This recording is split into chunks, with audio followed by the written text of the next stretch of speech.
Good afternoon and welcome to the 12 p.m. Bilingual Newscast on Equinox Television. Julien Beth Bissaï, good afternoon. Bon après-midi à vous, Innocent Nazé. Mesdames et messieurs, bon après-midi. Merci de choisir Equinox Télévision pour vous informer. Le système de vidéosurveillance est désormais opérationnel dans 6 villes du Cameroun. Près de 2000 caméras et d'autres équipements complémentaires ont été installés pour renforcer la lutte contre l'insécurité. Le Centre national de commandement de la vidéosurveillance a présenté son dispositif technologique et ses mécanismes de surveillance au Premier ministre Joseph John Gouté.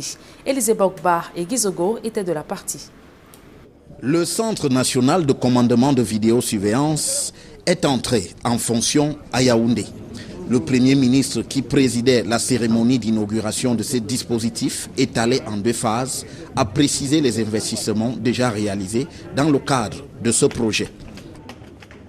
2000 caméras soutenues par 65 antennes relais sont déjà déployées dans les villes de Yaoundé, Douala, Bouya, Limbe, Koussiri, Ouaza, Garoua-Boulaye, Bafoussam, Garoua et Kiosi. Cette opération va se poursuivre dans plusieurs autres villes, a ajouté le chef du gouvernement. Ce déploiement va s'étendre dans les villes de Bertois, Maroua, Gaoundéré, Bamenda, Eboloa, Kribi, Amchide, Fotokol, Kenzou et sur certains sites et points sensibles. En outre, dans les jours à venir, ce dispositif sera consolidé à travers un vaste réseau de caméras connectées entre elles et déployées sur l'ensemble du territoire national. Au total, 7000 caméras reliées aux 17 centres régionaux et locaux de commandement et de contrôle seront installées sur l'ensemble du territoire national. Dans la pratique, il s'agira d'observer instantanément le territoire national à partir de ce dispositif en réseau. Ces caméras connectées en réseau vont collecter des images en temps réel en vue de leur transmission dans ce centre national de commandement de vidéosurveillance pour une exploitation multiforme.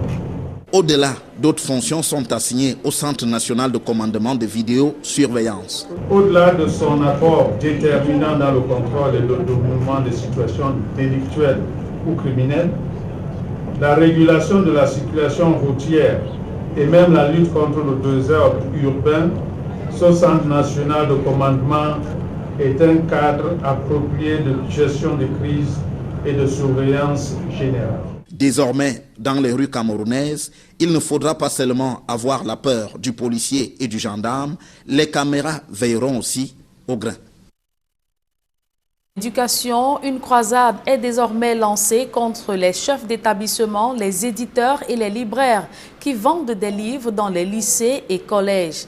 Le syndicat national des libraires et papeteries du Cameroun sont allés à la rencontre du délégué régional du commerce pour le littoral en vue de renforcer la lutte, une stratégie de lutte contre ce phénomène. Inosa Bega et Gladys Sidi. La vente des livres dans les établissements scolaires est interdite. Pourtant, c'est une activité qui s'est développée au fil des années et qui prend de l'ampleur dans les établissements scolaires, au vu et au su de tous. Les libraires, qui ont longtemps décrié ce phénomène sans obtenir de résultats, sollicitent aujourd'hui le soutien du ministère du Commerce. Nous avons eu cette rencontre aujourd'hui avec le délégué régional suite à nos récriminations concernant les établissements commerçants, qui depuis un certain nombre d'années, n'est-ce pas, empiètent le bon déroulement des activités, surtout liées à la rentrée, et ce n'est-ce pas en parfait déphasage avec les dispositions légales qui demandent qu'à l'école, on doit faire l'école et les fournitures scolaires, les livres, tout doivent être, n'est-ce pas, faire l'objet de ceux qui ont qualité pour le faire. Et c'est dans ce sens-là que nous étions là aujourd'hui. Nous avons servi toutes les autorités compétentes. Nous nous engageons à travailler en collaboration pour que le livre revienne effectivement en librairie, afin que les libraires ne continuent plus d'être paupérisés par ces chefs d'établissement chez qui pourtant nous inscrivons tous nos enfants. Le syndicat national des libraires et papetiers du Cameroun a choisi cette veille de rentrée scolaire pour passer à la vitesse supérieure dans cette croisade contre les établissements commerçants. Si chacun reste dans son couloir et fait ce qu'il a à faire, on n'aurait pas ce genre de problème. Chacun ferait ce qu'il a à faire. Vous savez, la rentrée scolaire, c'est une période où chacun se dit qu'il peut gagner de l'argent et il ne suffit pas de gagner de l'argent sur le dos des autres.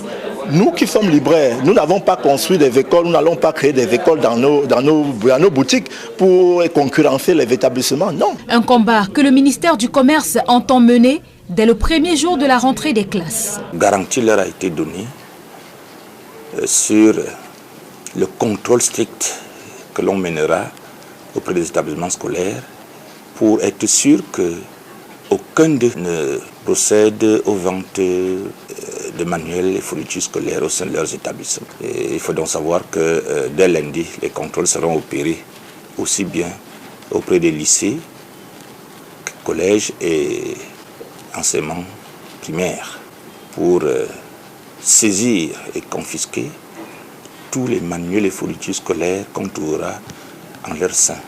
Rendez-vous est pris lundi 2 septembre, jour de rentrée scolaire, pour le démarrage effectif de cette traque contre les établissements commerçants. L'agriculture industrielle et d'exportation se porte mal au Cameroun avec une contribution nulle au PIB. Elle connaît un ralentissement dans l'exportation de la banane, du café et du coton. C'est ce qui ressort du rapport de l'Institut national de statistique des comptes nationaux du premier trimestre 2019. Malgré le taux de croissance fixé à 4,2%, cette construction des volumes des exportations a détérioré le solde de la balance commerciale qui demeure déficitaire. François Dikoumet, Donald Briskamga. Le secteur primaire est le dernier contributeur au produit intérieur brut du Cameroun au premier trimestre 2019. Les comptes nationaux du Cameroun sur cette période rendus publics par l'Institut national de la statistique proposent des éléments explicatifs à la performance de 0,4% de cette composante de l'économie. Hormis le cacao, l'essentiel des produits agricoles industriels tels que la banane fraîche, le café ou le coton n'ont aucune contribution aux exportations. Malgré un leadership tenu par la PHP sur la production de la banane par exemple, de nombreux observateurs pensent que l'arrêt des activités de la CDC dû à la crise anglophone n'est pas étranger à la piètre performance de la filière banane dans les exportations. Une contre-performance qui maintient la balance commerciale déficitaire à hauteur d'un peu plus de 300 milliards de francs CFA.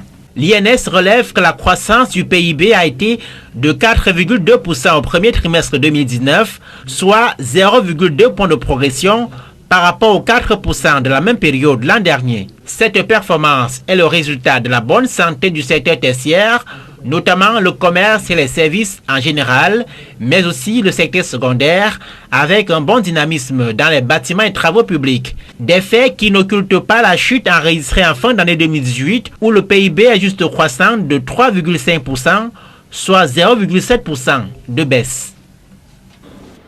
À l'étranger, c'est une grosse victoire pour la population au Soudan du Sud. Le Comité national de transition à la tête du pays pour 3 ans a prêté serment hier. Il aura pour mission de redresser l'économie et de pacifier le pays. Georges Mitterrand-Dam, Kedjara. Transition au Soudan. Le général Al-Bourhan investit à la tête du Conseil souverain. Un conseil souverain qui remplace le conseil militaire de transition.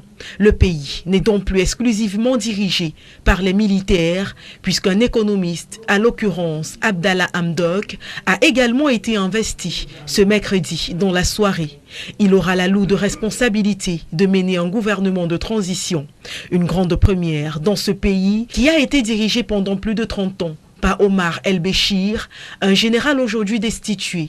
Si ces actualités peuvent apparaître comme une victoire, il faut tout de même préciser que le chemin sera long, puisque sur le plan international, le Soudan traîne de nombreuses casseroles, notamment une dizaine d'années de sanctions américaines, une suspension de l'Union africaine en juin dernier, à la suite de la dispersion meurtrière d'un sitting de protestation à Khartoum. Sur le plan national, les nouvelles autorités devront redresser l'économie du pays et le pacifier, car il est encore marqué par plusieurs conflits. Si l'intronisation du nouveau conseil a plutôt bien été accueillie par la rue, il faut rappeler que les habitants ont précisé qu'ils resteraient vigilants au moindre écart. Des publics reportages avant de refermer la première partie de ce journal. À quelques jours de la rentrée scolaire, le groupe scolaire La Référence Lac Mago est déjà prêt à accueillir les apprenants pour une année scolaire réussie. Reportage. Bienvenue au groupe scolaire bilingue La Référence Lac Mago, situé à Douala, Bonaberi, Bonindale, à 700 mètres après le CETIC Guéga, route de l'abattoir. Le groupe scolaire bilingue La Référence Lac Mago est un cadre propice, favorable au plein épanouissement des élèves. Le groupe scolaire bilingue La Référence Lac Mago offre des classes disponibles, une maternelle bilingue avec prématernelle de 2 à 3 ans, maternelle 1 de 3 à 4 ans, maternelle 2 de 4 à 5 ans, une section francophone de la CIL au CM2 avec des tests de niveau pour les classes d'examen et sur étude du dossier pour les classes intermédiaires. Nous avons eu un taux de réussite de 100% au General Common Entrance, tous sur la liste A. Et au terme des résultats de l'interview, nous avons également maintenu ce cap de 100%. Et au concours d'entrée en 6e, nous avons affiché un taux de réussite de 83,33%. Et le major du centre du lycée bilingue de Sodiko est venu de notre école. Et je crois que c'est une fierté. Les bons résultats obtenus découlent aussi du cadre spacieux favorable au plein épanouissement des apprenants qui sont tenus par une équipe d'enseignants qualifiés et rompus à la tâche. Et pour mieux préparer les élèves et leur permettre d'avoir une longueur d'avance, les cours de vacances gratuits sont organisés au sein de l'établissement.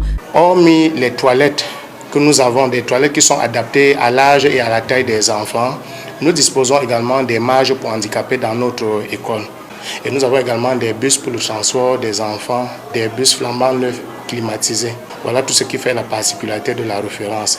Les inscriptions ont cependant débuté depuis le 8 juillet et se poursuivent. Le groupe scolaire bilingue La Référence Lac Mago, c'est aussi des aires de jeu pour les enfants, de grandes salles de classe, une salle informatique, entre autres. Grâce à ces brillants résultats obtenus, les parents qui ont fait confiance au groupe scolaire bilingue La Référence Lac Mago ne tarissent pas d'éloges. J'exhorte les parents à inscrire leurs enfants au groupe scolaire bilingue La Référence Lac Mago parce que nous sommes seulement à la première année d'expérience, mais franchement, le travail est merveilleux dans cet établissement. Nos enfants sont bien suivis, bien encadrés dans tous ces plans. L'ambition du promoteur, c'est d'aller encore plus loin et de se faire une place de choix dans cet univers. Les enseignants qualifiés et rompus à la tâche sont prêts à accueillir les élèves pour un nouveau parcours durant l'année scolaire à venir. La liste des fournitures scolaires est à retirer à l'inscription.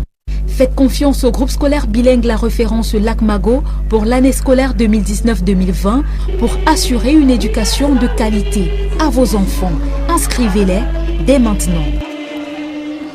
Et le groupe scolaire bilingue primaire et maternelle Archangel offre un cadre convivial aux tout-petits pour l'apprentissage de leurs leçons et surtout le français et l'anglais. Reportage. Langue de Michabet quelque chose, langue des papiers au Cameroun, tant que Bienvenue au groupe scolaire bilingue maternelle et primaire Archangel. Ici, la notion du bilinguisme est une réalité et commence par les tout-petits.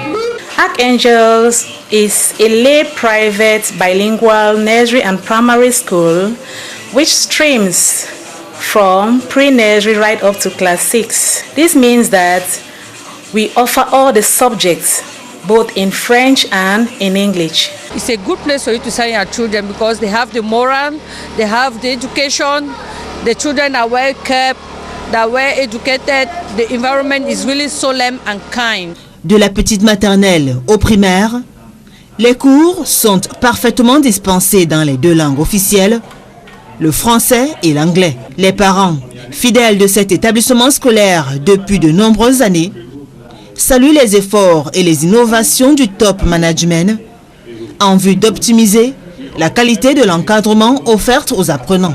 Je pense que s'il faut parler d'une école aujourd'hui à Bonabéry, il faut d'abord parler d'Arcangel parce qu'ils se sont distingués. Aujourd'hui, c'est le résultat d'un grand travail, aussi bien mené par l'encadrement de l'école. Au sein de notre établissement, un seul élève par banc et par table dans chaque salle de classe, de la maternelle jusqu'au cours moyen 2. Ce qui permet donc de préparer ces enfants, ces apprenants-là aux examens officiels. Le groupe scolaire bilingue maternelle et primaire à Congel.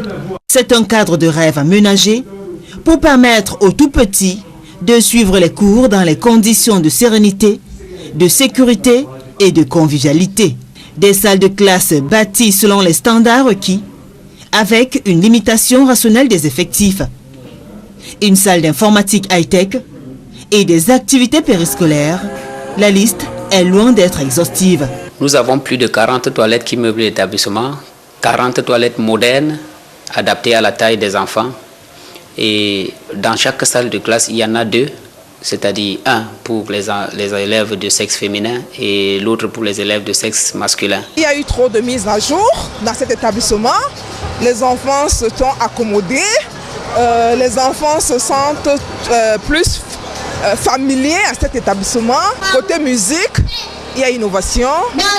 Côté enseignement, il y a innovation. Il y a l'informatique, il y a des clubs de musique, il y a des clubs de sport, il y a des clubs de chant, de danse. Donc c'est vraiment intéressant. Et ils sont peu nombreux dans les classes. Le suivi est vraiment au top des tops. Le groupe scolaire bilingue maternelle et primaire à Congel est situé au carrefour Serge Polo à Bonabéry, dans l'arrondissement de la 4e. Au groupe scolaire bilingue à Congel, on entre KO, on sort OK.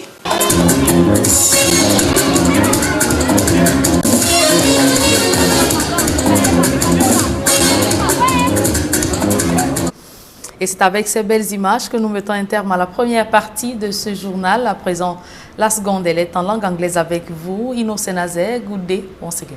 Good day to you, Julien, and to your viewers. Good afternoon once more. Thanks for staying with us. Persons affected by the Anglophone crisis and equally Boko Haram hostilities in the far north region of the country still find it difficult to get humanitarian assistance. The insecure nature of the localities have made it impossible for humanitarian organizations to locate the internally displaced persons and equally those affected by Boko Haram hostilities. A case in point is the International Committee of the Red Cross that recounted that the gun battle in the north and southwest regions of the country has not been rosy in its activities. More with Fomi Armstrong Sander. The growing humanitarian crisis in the conflict-hit northwest and southwest regions and the far north paralyzed by Boko Haram activities is the reason why the International Red Cross is increasing its activities in Cameroon. We are indeed increasing our activities in Cameroon, both in the far north and in the Anglophone regions, because of the humanitarian needs that we see. Since the beginning of the incursions of Boko Haram in the far north, we have opened offices in Maroua, in Kuseri, and we started having more programs either for the civilian population with assistance program, or we started also visiting prisoners, visiting places of detention where people are detained because of the conflict at the far north. More recently, we started having activities for the Anglophone regions, northwest, southwest. We also opened some offices in Bamenda, in Boya, and we're also launching our activities there. Despite these offices created for the northwest and southwest regions, the Red Cross regrets that international humanitarian assistance is far below the needs of the suffering people of the northwest and southwest regions. Actually, the international assistance to people who are trapped, especially in the northwest, southwest, compared to needs is very little.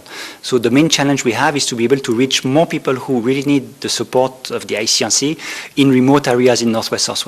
So we work on that. We work on all security guarantees for us to be able to access these people.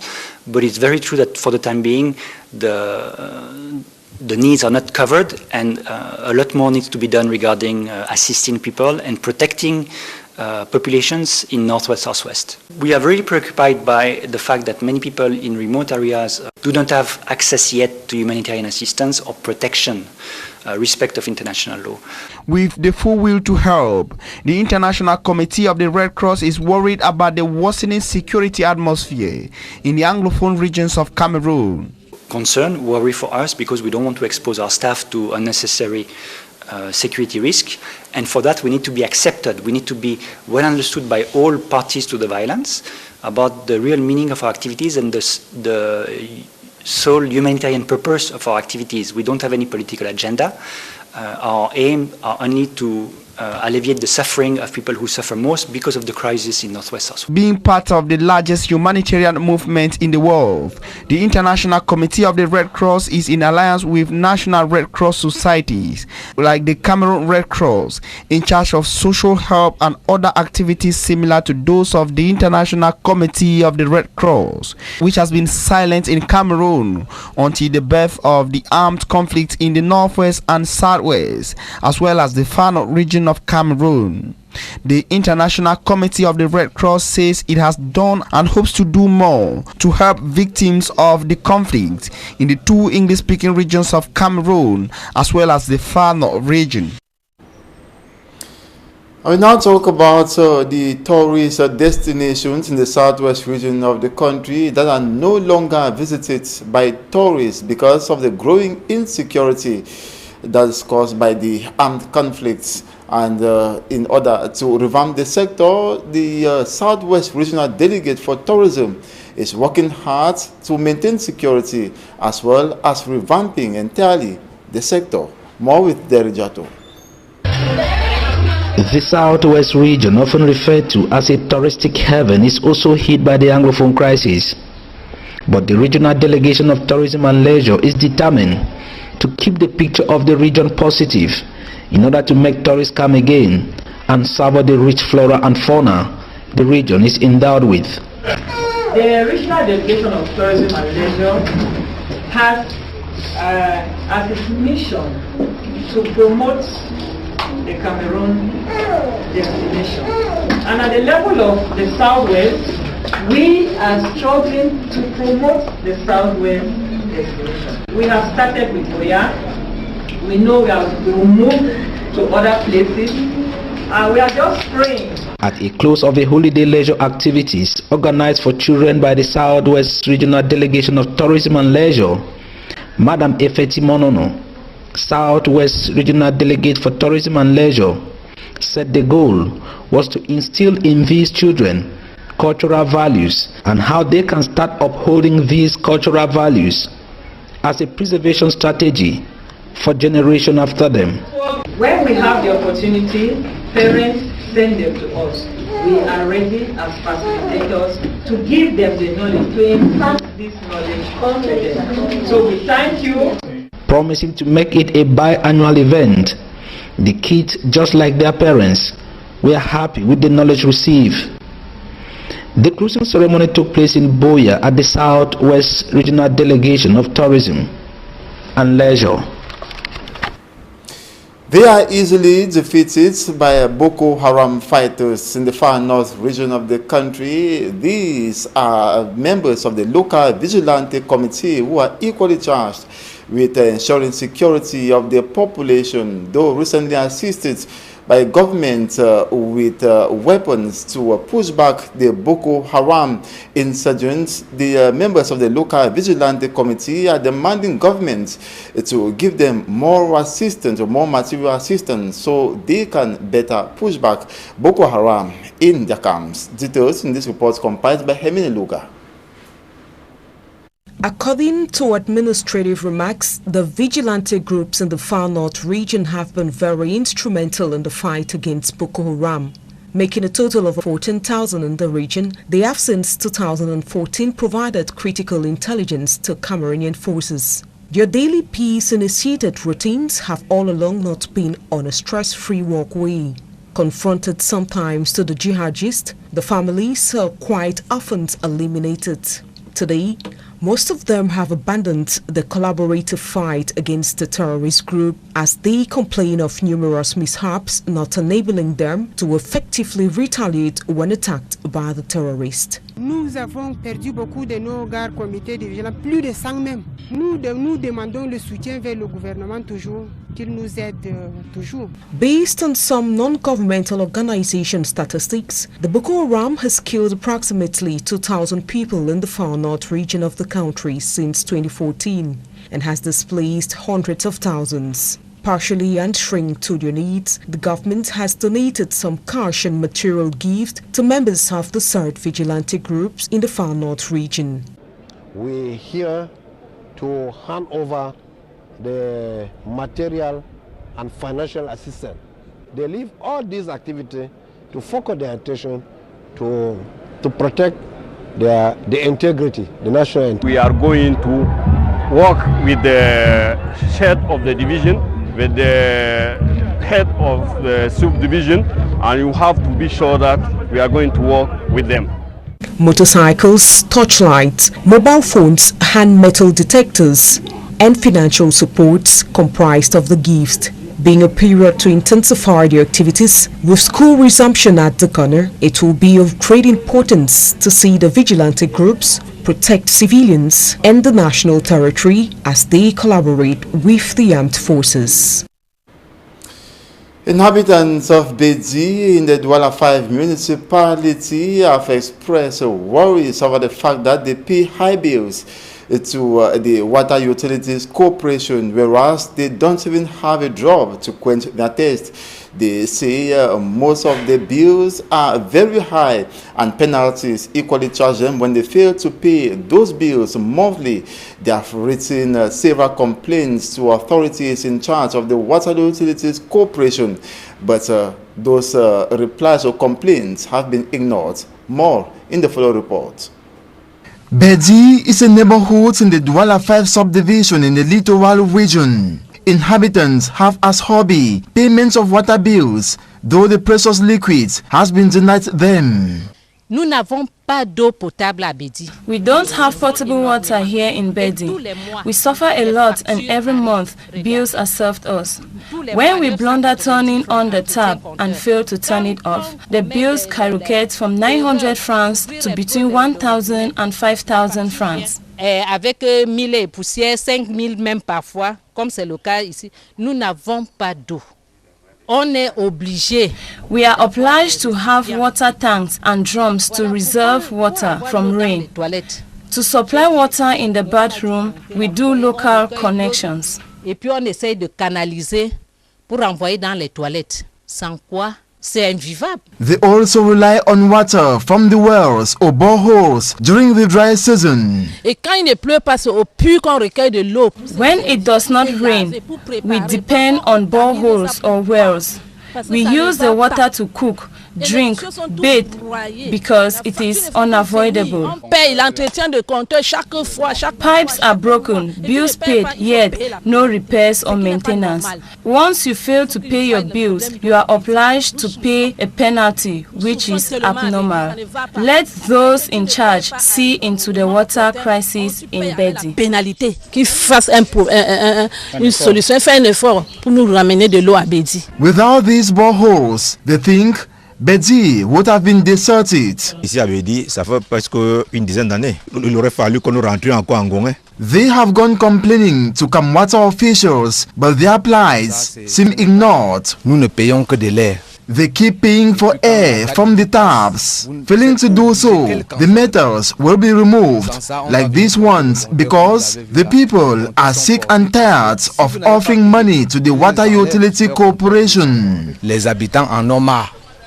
On ne peut pas payer de l'air chaque fois. During the dry season, the water crisis is more severe. According to residents, boreholes are overcrowded and children going late to school if they are not given money by their parents to buy water from those who are blessed with.